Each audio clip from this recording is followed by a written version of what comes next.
pi Haka symbol yang upra waro uya trong ti Upen jab em burom yo ma yo and me Na nhau nar tiang waya jar constituency Uchan mu hor lang i waro haku pipi Ka party wa maya yang i ka party tre ka wa bende nya ka jatru yang i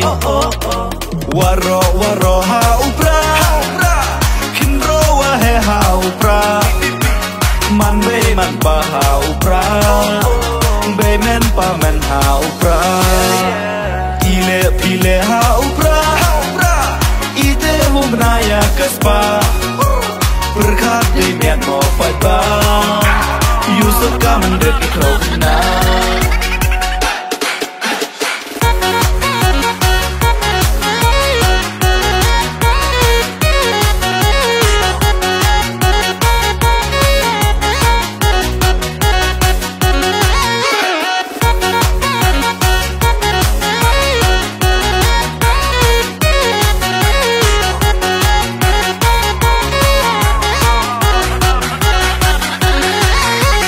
Hapo nhau nar tiang wajar hoy uya thau uya per Waro kiso tili kich nong Ale yong I heavy don hi rong Uyo wan mi mria to ubru a chong kya Yaki wado adok le uwak tip usalia Kamyuni ukam di dit uwa em hay nang hay start Uwa nang ye le upen yos kem hapun zat kilat Uyo wan mi mria to ubru a chong kya Yaki wado adok le uwak tip usalia Kamyuni ukam di dit uwa em hay nang hay start Uwa nang ye le upen yos kem hapun zat kilat Upen em upen gela Upen thumme ya waroki isu kadi wum ta wum tne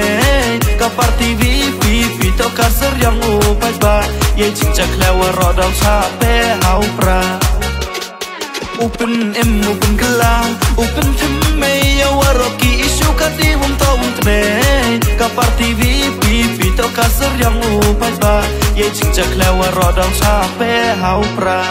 Vote for Hawi PP Vote for Hawi PP Haye uchan hau pra Haye uchan hau pra Waro waro uyatli Waro waro uyatli Long live PPP Long live PPP Ngadu na chnong sen chang cha du madur Ale se moyong I hewi don hisur Na chnong nar tiang cha du cha wayajar Ale waro kamade kon dawer Ubru wa start nu wa tip way wa cham pang Ubru wa start nu berkat ya ka em lang salang Na nhau nar tiang wayajar constituency To ya penjab em buram ni yang mayo an mi To elat ya oh hargani ka kenti Yang manu kamu MDC yang ngayang pi Haka symbol yang upra waro uya trong ti Upen jab em buram yo mayo an mi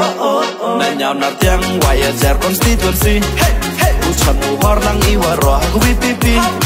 Ka party wa maya yang I Ka party tre ka wa benet nya ka jatru yang I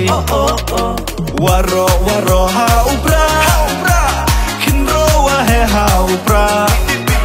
Man be man pa ha upra Be men pa men ha upra Ile pile ha upra Ite humnaya kaspa Berkat di mian mo fight ba Yusuf kamen dek ikau na